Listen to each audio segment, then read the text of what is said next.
더불어민주당이 적폐청산위원회를 발족했고요. 이제 본격 가동에 들어갔습니다.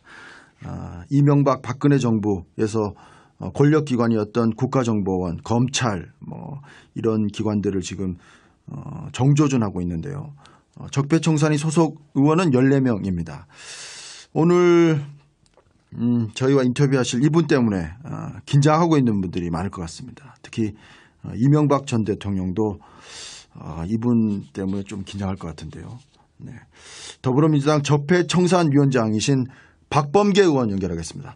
박범계 의원님 안녕하십니까? 네, 반갑습니다. 네. 오늘이 문재인 대통령 취임 100일이고요. 여론조사상으로는 80%가 넘는 국정 지지도를 보이고 있어서 YS 이후에 가장 높다 이런 또 얘기도 나오는데 취임 100일 어떻게 평가하십니까? 네. 그 여론조사가 80%가 훌쩍 넘는 여론조사를 보고서 깜짝 놀랐습니다. 네. 일부 여론조사에서는 그 80% 그 지지율이 떨어지는 그런 흐름도 있었는데, 네. 다시 취임 100일째를 맞이하면서, 아주 높은, 최고의 그 지지율을 기록하고 있는데요. 네. 지지율이라는 데이터를 떠나서 우리가 체감적으로 박근혜 정부의 소위 불통으로 인한 정부의 신뢰가 땅바닥으로 떨어지지 않았습니까? 네.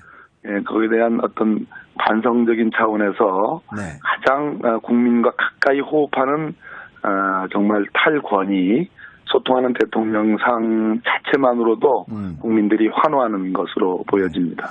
어제 이제 또 문재인 대통령이 세월호 유가족들도 만나지 않았습니까? 네, 그렇습니다. 정부를 대표해서 사과하셨고 진상규명 반드시 필요하다 또 이런 얘기도 하셨는데 어떻습니까? 적폐청산위원장을 맡으셨는데 세월호 7시간 이거 적폐 아닙니까? 네. 이거 황교안 전 총리가 권한대행이 대통령 기록물로 지정해서 이제 그 기록물이 다 이제 가버렸는데 네. 이거 어떻게 밝힐 방법은 없습니까?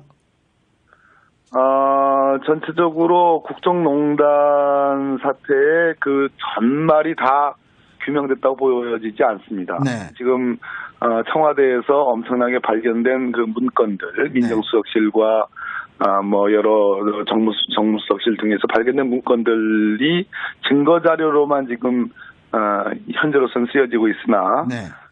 그런 문건들이 생산되는 그 청와대의 구조들, 그 구조 안에 세월호 7시간이 있는 거거든요. 네.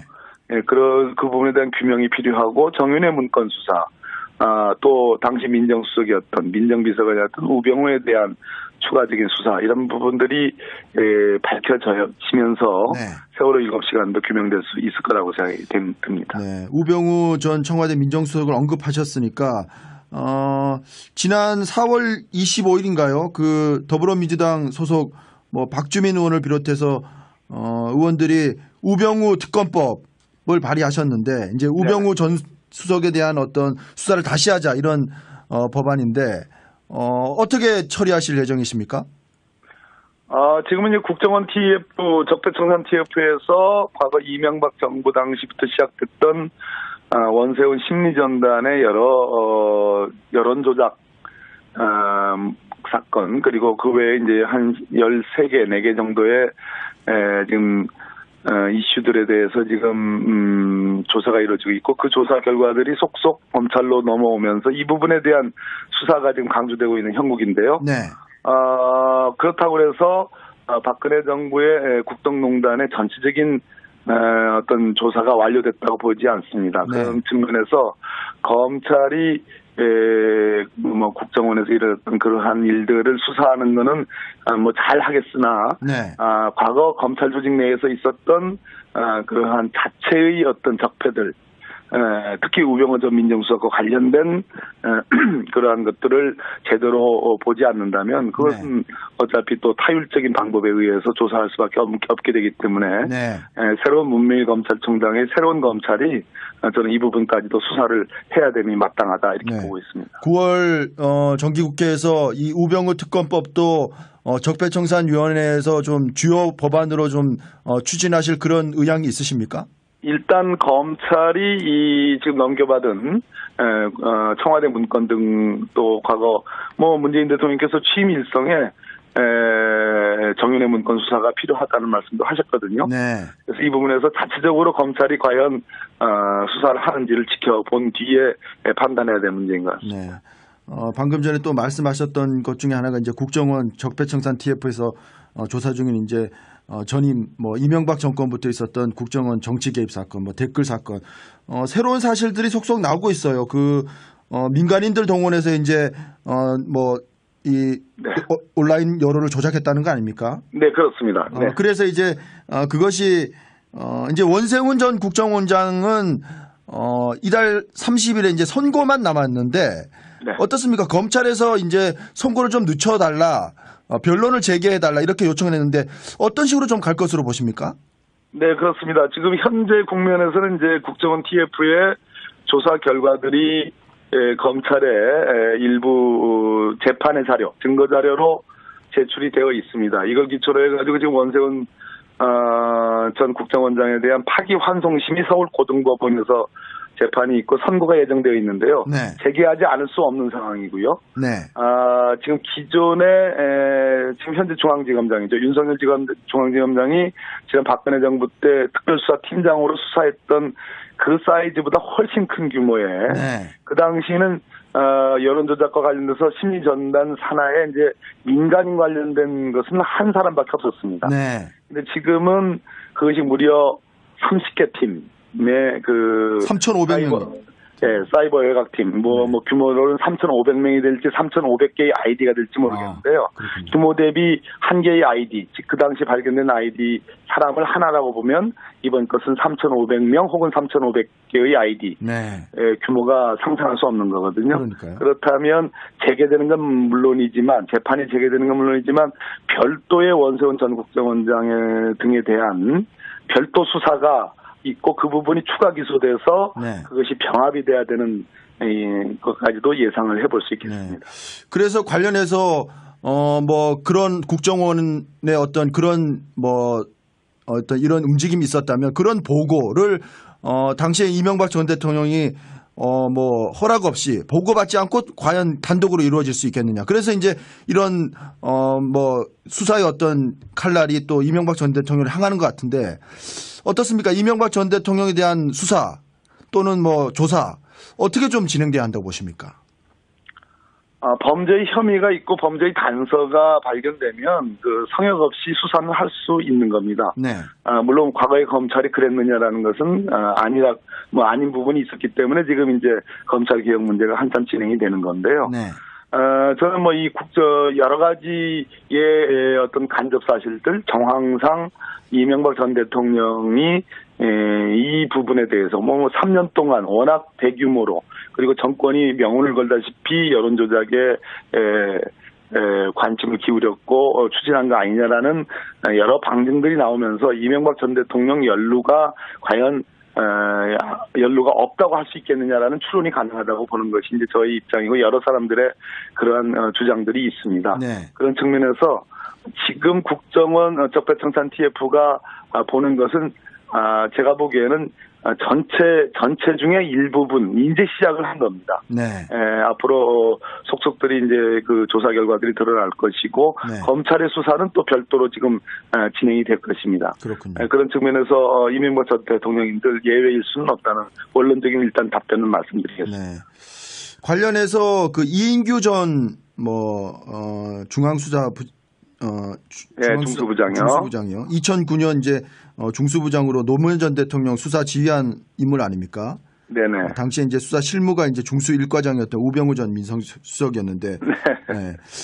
이분이 당시에 국정원에 노무현 전 대통령이 박연차 태광실업 회장으로부터 시계를 받아서 이제 그걸 논두렁에 버렸다. 그런 얘기를 또 국정원에서 흘렸다. 이런 얘기를 하셨는데 이분이 또 미국으로 출국을 한다고 그래요. 네, 그래서 그것이 또 도피성 출국 아니야 이렇게 얘기가 나오는데 이것도 어떻게 좀 적폐청산위원회에서 좀 들여다봐야 될 문제 아닙니까?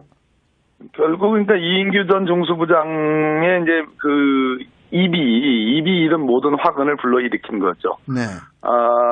전직 대통령에 대한 검찰의 조사가 시작됐고 소환이 있었고 거기에 느닷없이 지금 논두렁이 나오거든요. 가장 어떤 노무현 대통령에 대한 이미지를 가장 먹칠하기 좋은 그러한 단어를 골라서 지금 거기다 붙인 건데 네. 이 부분에 대해서 이인규 전 중수부장이 또 얘기를 한 겁니다. 국정원과 관련된 거라고. 네.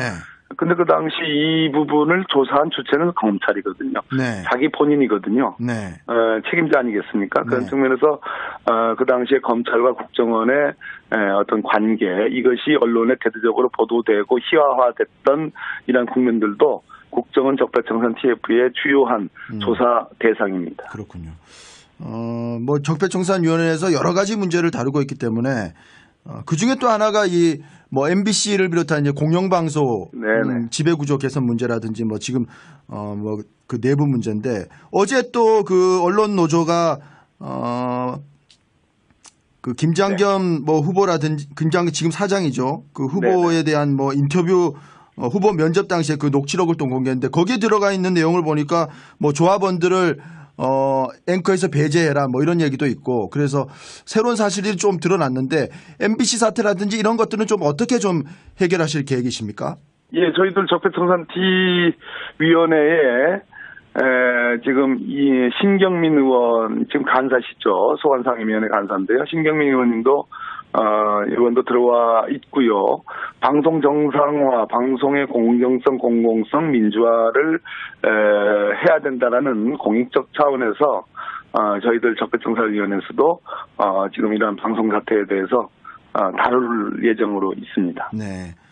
박문진 뭐 이사장의 어떤 해임, 뭐 교체 이런 것도 얘기가 나오는데 그런 것도 좀 들여다보고 계십니까? 예, 당연합니다. 예. 네, 알겠습니다.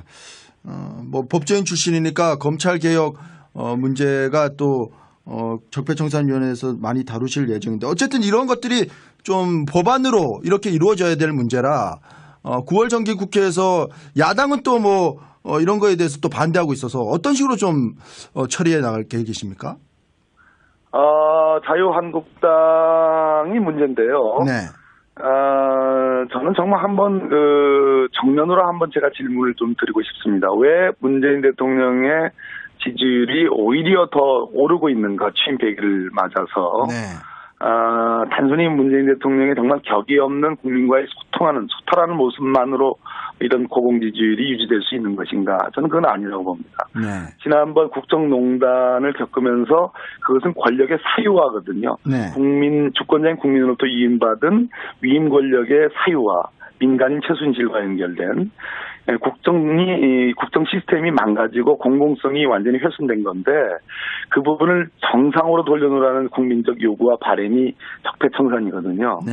그런 측면에서 권력기관을 국민을 위한 기관으로 제자리로 돌려놓는 일이야말로 가장 중요한 민주주의의 시금석입니다. 네.